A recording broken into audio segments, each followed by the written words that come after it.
Lights, Camera, Jackson, and welcome to LCJ Live. Today is Sunday, November 24, 2024. Happy Thanksgiving week.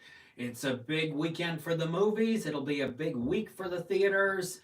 Welcome to LCJ Live. Thanks for being here. We have a lot to get to today on the show. Glicked, the Wicked Gladiator 2 doubleheader. How did they do this weekend? We will talk about that. Plus a three-way tie for either ninth or 10th place. We'll get into that. And Moana 2 opens this week. How big will it be? And we remember the life and career of Chuck Woolery, who I met many years ago, a game show legend. As always, send in your questions and your comments here on LCJ Live. I've got the witches here with me. We start with Wicked, number one, $114 million. I was doing the math after the Friday numbers. Here's the breakdown. It did 2.5 million last Monday with the Amazon Prime early screenings, 5.7 million Wednesday, about 11 million Thursday, 27.3 million Friday. And after that, I was doing the math and thinking, this will get over 100, but how much higher than 100? Maybe not a ton. 114, okay. Certainly a good open, the third biggest opening of the year currently. Above Beetlejuice. It's off by a couple million from that. And of course, Deadpool and Wolverine and Inside Out 2 with the top two opens of the year. Wicked right now, number three. And then yesterday, Universal estimating 36 million, and today 31 and a half. So 114 for Wicked, huge for a Broadway adaptation, and very good for a part one. How many people knew it was a part one going in? I think the word was getting out there that this is a part one of a two-parter. The second half of Wicked, Act 2, as they say in Broadway, will open next Thanksgiving.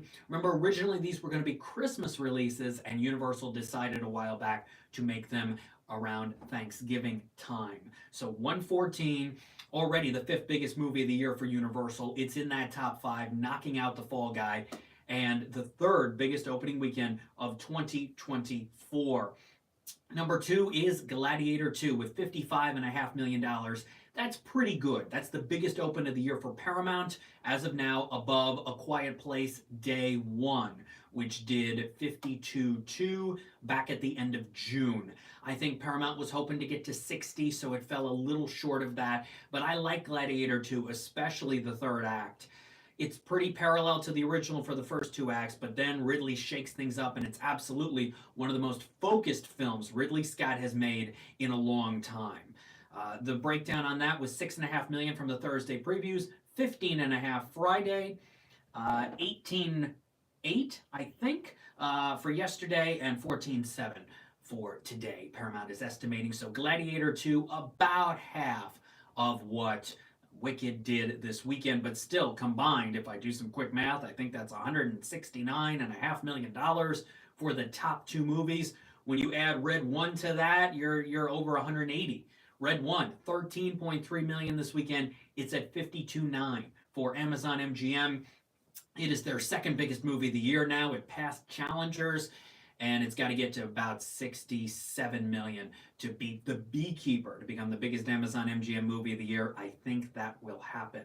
Number four this weekend, new from Angel Studios, Bonhoeffer, Pastor, Spy, Assassin with a $5.1 million open. That's pretty good. Angel Studios movies have been doing so-so lately, so this is a good open for them.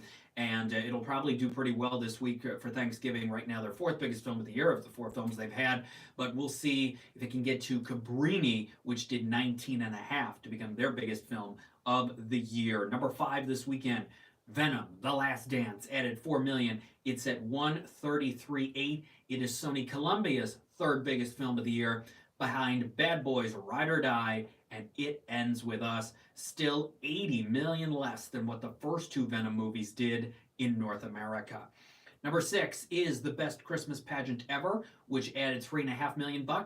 It's at 25.5. It's the third biggest Lionsgate movie of the year, behind The Strangers Chapter 1 and Imaginary. I think it's going to pass Imaginary to be number two. It passed Arthur the King this weekend to become number three. Lionsgate needed a hit after a string of flops, and it came from The Best Christmas Pageant Ever. Number seven, Heretic, which I watched the other night. Ooh, that's a bad film. There's just nothing there. $2.2 million for Heretic. It's at 24.8. It is A24's second biggest movie of the year. It passed We Live in Time to do that, only behind Civil War. And if it makes about another 700,000, it'll get onto the top 10 all-time list for A24. Number 8 is The Wild Robot, which added 2 million. It's at 140.7. Right now, Universal's fourth biggest film of the year, I believe. And it'll eventually become number 5 because Wicked will make more money than that. But a very good performance for The Wild Robot in theaters.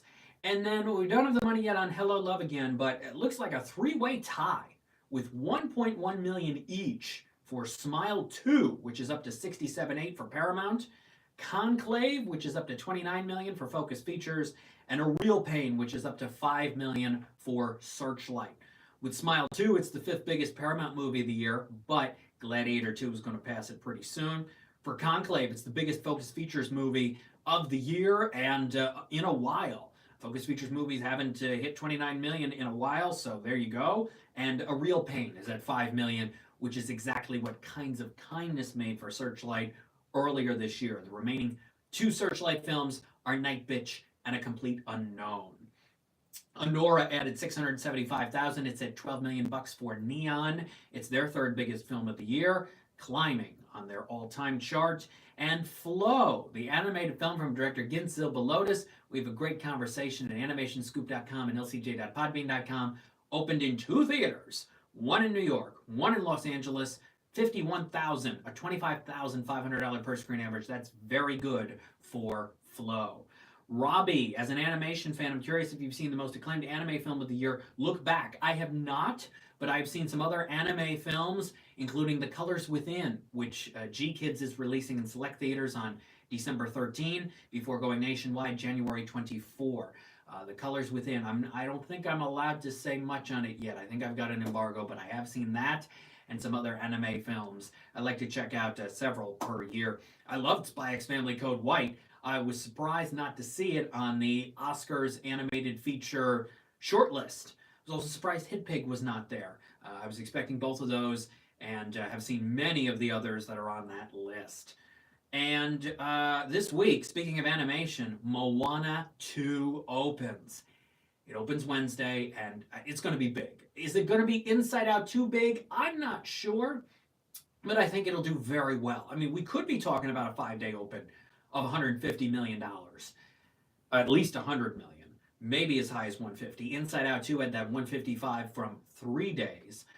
I'm not sure we're going to get 155 in that Friday to Sunday package for Moana 2, but you've got kids off of school and everybody excited for this. The original movie is a phenomenon. I think it airs on ABC again tonight. And everybody loves the songs and is excited to see these characters again. But remember, this was originally going to be a television series, a Disney Plus series. And Bob Iger said, we need more money. Let's convert this to a movie and put it in theaters. So that is Moana 2 opening this week. I think it can make a run at that 150. It's got to get over $100 million for those 5 days. Also opening this week, Maria, Angelina Jolie film in select theaters.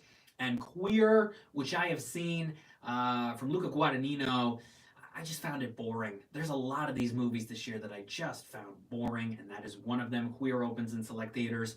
Nutcrackers, it's on Hulu. This is that Ben Stiller family comedy, and it is not funny. And it's like, Ben Stiller, why are you doing these movies again? We thought you got out of this game, went to directing, did some more dramatic roles, some indies like the Meyerowitz stories, and While We're Young, and yet you're resorting back to these goofy, over-the-top comedies. The First Night at the Museum is great, the other 2 are not, but he did so many of these, either for adults or kids or both, where he's just yelling and screaming and falling, and come on, really? It's not a good film, Nutcrackers. It's on Hulu Friday, but I don't recommend it. And interestingly, the film September 5 was supposed to come out in select theaters this Friday, but Paramount just pushed it 2 weeks. I have seen September 5. It is absolutely one of the best movies I have seen this year. It will probably be in my top 3 for the entire year. It is that good. It is a knockout. It is an emotional powerhouse. It's about a historical event. in the history of the world and live television and the impact of it and what happened in the control room. It is pretty intense, and the performances are outstanding. John Magaro and Peter Sarsgaard both deserve Best Supporting Actor consideration for their performances, the direction, the writing, the music. It's the ensemble. I hope it gets an ensemble nomination.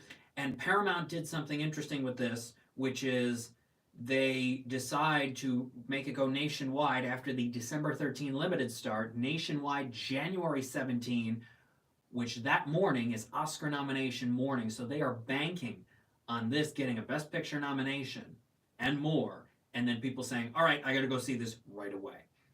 Better Man, which I watched last night, limited Christmas Day, wide January 10 from Paramount. It's the music docu biopic on Robbie Williams, the British singer.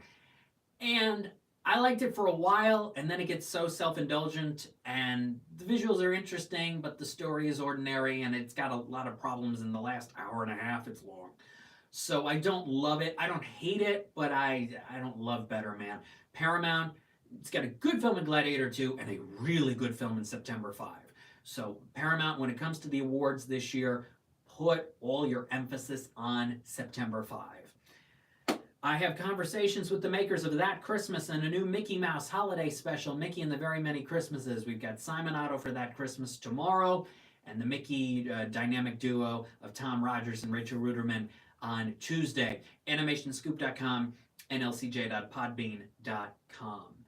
Chuck Woolery passed away. I had the chance to meet Chuck Woolery many years ago. I was about 6 or 7 years old, and he did this game show marathon at Turning Stone Casino. I grew up with game shows. I still love game shows and was watching them very young. I learned my letters from Lingo, watching Chuck Woolery host Lingo on the Game Show Network. What a career he had in game shows. Not just Lingo, which ran for many years, but also Scrabble and the original 6 years run of Wheel of Fortune. Greed, which was on Fox. I remember it was kind of a competitor to Who Wants to Be a Millionaire, and then the reruns of Greed aired on Game Show Network. And of course, Love Connection, which ran for a long time. Those 5 shows and many more, rest in peace to Chuck Woolery. Well, there you are. Robbie says it's a little early, but what do you consider the 2025 Oscar Best Picture frontrunner at this time? I haven't seen it yet. I think The Brutalist is in contention. September 5 is great, and I hope it's in contention. A lot of people say Anora. Anora's terrible. But I would say The Brutalist, and I still have a few awards contenders to see. I still have to see A Complete Unknown and Baby Girl and Nosferatu and a few others, but I've seen a lot. I've seen pretty much most of the ones that have come out. I still have to see Wicked. I'm waiting with family, and it's hard to fit 2 hours and 40 minutes, and I'm only going to see it once because that's all I have time for. But I still have to see a few, but I've seen a lot. Getting to see September 5 was fantastic, and Better Man as well, and there will be more on the way in the next few weeks, along with these blockbusters. You've got these awards contenders, but then you've got Kraven the Hunter and Mufasa and Sonic the Hedgehog 3 also in there. So I've seen the Lord of the Rings animated film that opens December 13. I still can't share opinion for over a week. So there is a lot of awards movies and a lot of big blockbusters. I mean, Mufasa and Sonic are going to do really well that pre-Christmas through Christmas to New Year's stretch. They're going to do great for Disney and Paramount. Kraven the Hunter will do a little bit. Lord of the Rings, I think, will do pretty good. So you've got a lot of films. I still got some to see, but I've seen a lot of awards contenders. But a lot of the contenders this year, I don't think are very good. I think they're overrated. Conclave, A Real Pain, and others. But Gladiator 2 is good. September 5 is excellent. I still got to see Maria and some others. So that'll be interesting. I submit my Critics' Choice ballot in a couple weeks. So I still got a little bit to see, but I've seen a lot. Some good, some bad, some ugly. And I'll keep you posted on more movies that I see and more thoughts on them, my reviews, and more on X at LCJ Reviews, Instagram at LightsCamJackson. The website is lights-camera-jackson.com, lcj.podbean.com, animationscoop.com. TooFast2Films.com. Mike Sargent and I, we recorded an episode. We did Gladiator 2 and Memoir of a Snail. So look for that episode coming this week. And more. Subscribe to the YouTube channel. Thank you for watching. Appreciate it very much. When we are back here next Sunday at 12 p.m. Eastern, can you believe it? It's going to be December. Wow. This is the final show of November. It's going to be December next Sunday. We'll see how Moana 2 does. Will the Friday through Sunday of Moana 2 be more than week 2 of Wicked? That's an interesting battle. We'll talk about that. Plus, we'll preview all the movies opening for December 6th, including Night Bitch, The Order, and some other ones. I still got to see a couple Netflix movies. So there's a lot actually coming out on December 6th. Flow goes nationwide. So we'll talk about all that and preview more of the award season and the holiday season with our final, it'll be 5 shows of 2024 for those 5 weeks of December. Thanks for being here for LCJ Live. Really appreciate it. Have a good Sunday and a happy Thanksgiving from me, Lights Camera Jackson, to you. Have a great week. Have a great Thanksgiving. I'll see you next time on LCJ Live.